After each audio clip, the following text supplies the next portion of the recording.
So I read in the news today that Sbarros, however the hell you pronounce it, is planning on going into its third bankruptcy.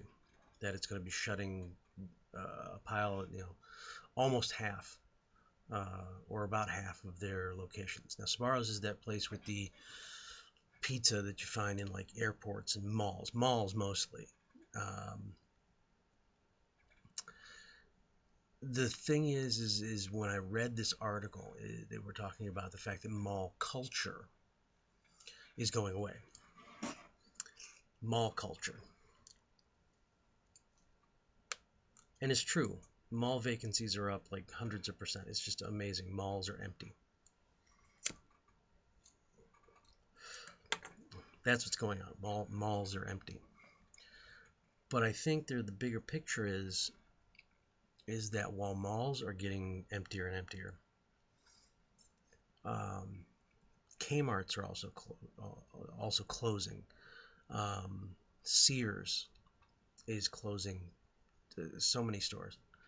Um, J.C. Penney is in trouble. They're closing stores. They're barely getting by. The common thread between Sbarros, I don't even know, Sbarros, bothers me, sorry. The common thread with all of that, with Sbarros and the quote unquote mall culture going away, and Kmart closing down, and Sears closing down, and J.C. Penney's closing down. The common thread of all that is that that's where the middle class shops, or shopped, as it were, shopped, past tense.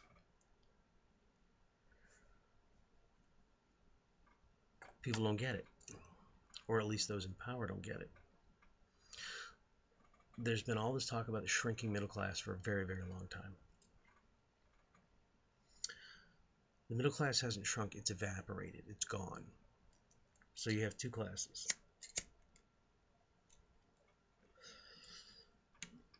You have the lower class, which now shops at Walmart,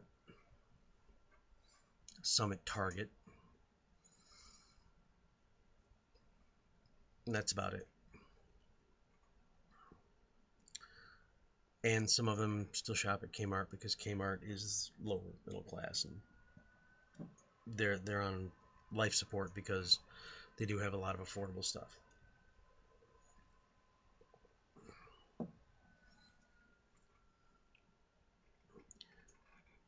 Walmart, Target, a little bit of Kmart, not enough to really keep it alive. It's floundering. It's probably going to die. So if you want a real indicator on what's going on, is it's not that mall culture is dying. It's that the middle class is dying, if not dead. See, mall culture, when I was growing up, the mall was the place where the kids hung out. On the weekends, especially, where moms would go and shop, sometimes moms and dads, and they would go around the mall and get the stuff at the various shops and things like that. The thing is that they were able to afford mall prices. Now, mall rent has always been high, and for them to afford it, they had to have, it was pretty high overhead, so they had to charge appropriately for that. Well, when middle class incomes existed, which they don't really anymore, it could sustain that,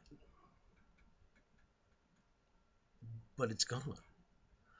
You have the two classes. You have the lower class that shops at Walmart and Target and all that, and you have the upper class that shops at like Macy's and things like that. The higher price places, which are now at the end of each empty mall. It appears to me, well, let me rephrase it. It is obvious to me that the economy, as it stands, is on its way to becoming a binary economy. There's the haves and have-nots. Now, I don't know if I've talked about it on here before. I talk about it all the time, that I'm waiting for a revolution. I'm just waiting for the poor in this country to just step up and say we can't take this anymore. We can't. Your capital gains cuts, your basically welfare for the rich. It's killing us. It really is. The two biggest welfare queens in the country are Walmart and McDonald's, because they pay their employees substandard wages, making their employees qualify for government benefits. So if you work at Walmart, you can do all right, provided that along with the crappy wage you get, you go ahead and apply for food stamps, which of course the Republicans are now cutting like $40 million out of food stamps. So maybe you can't do all right. Maybe you get minimum wage and you don't get any government assistance, and your 2-3 kids go hungry, or at least are malnourished. Oh yeah, and they want to cut school lunches too, because if you can't starve them out one way, you starve them out the other way. It doesn't make any sense to me how this is happening, and it continues to happen. I think the problem is that the conservatives have way too much power and way too much influence, and they've become very adept at snowing the American people and selling them a full line of bullshit. And the liberals can't do it. They can't keep up with the rhetoric. They don't have they've lost the fight. And now we've got a president which I initially adored, and he's just an empty suit now. Just an empty suit. I can't defend him anymore. He's just wishy-washy. I was all full of hope and change, but he's wishy-washy. I would really, really, really love to see the man get in front of a couple of microphones and be pissed off. I mean, genuinely pissed off. Not an act, not like this is going to raise my profile. Be pissed off. Just be pissed off. Because he should be pissed off. This is not how it's supposed to be. I make a decent wage because I'm part of the management culture. I'm exactly part of the culture I can't stand. But so be it. I make a decent wage, or at least what you would consider a decent wage, but I really can't afford to be a good consumer. And that's at the heart of this. That's the absolute center of this, is being a good consumer. Consumerism is what keeps the economy flowing. It's what keeps everything going. Rich people with a conscience will tell you there's only so many cars they can buy. There's only so many things they can spend their money on. They put their money in locked up places that just stagnates it. It doesn't go anywhere. There's only so many people they can hire.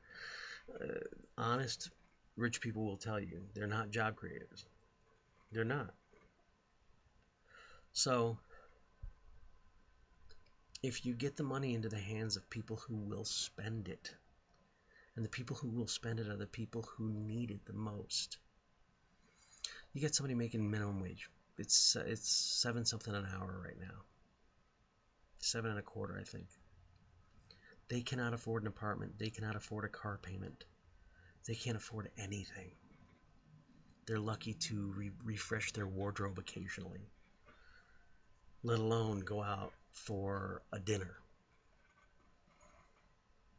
You know what happens when somebody goes out to dinner? A couple goes out to dinner, that's two of them. They spend, let's say it's an elegant dinner or at least an above average dinner. Let's say they spend $25 a piece. Let's say it's a $50 night. Then they have drinks. Let's make it a $70 night. Okay, that's $70 that's getting back into the economy. But they're also going to tip that waitress that's making $2.35 an hour. And that waitress that's making $2.35 an hour, and she does really good on tips, will go out and buy her kid new shoes. And the shoe store gets more money. You see what I'm talking about here?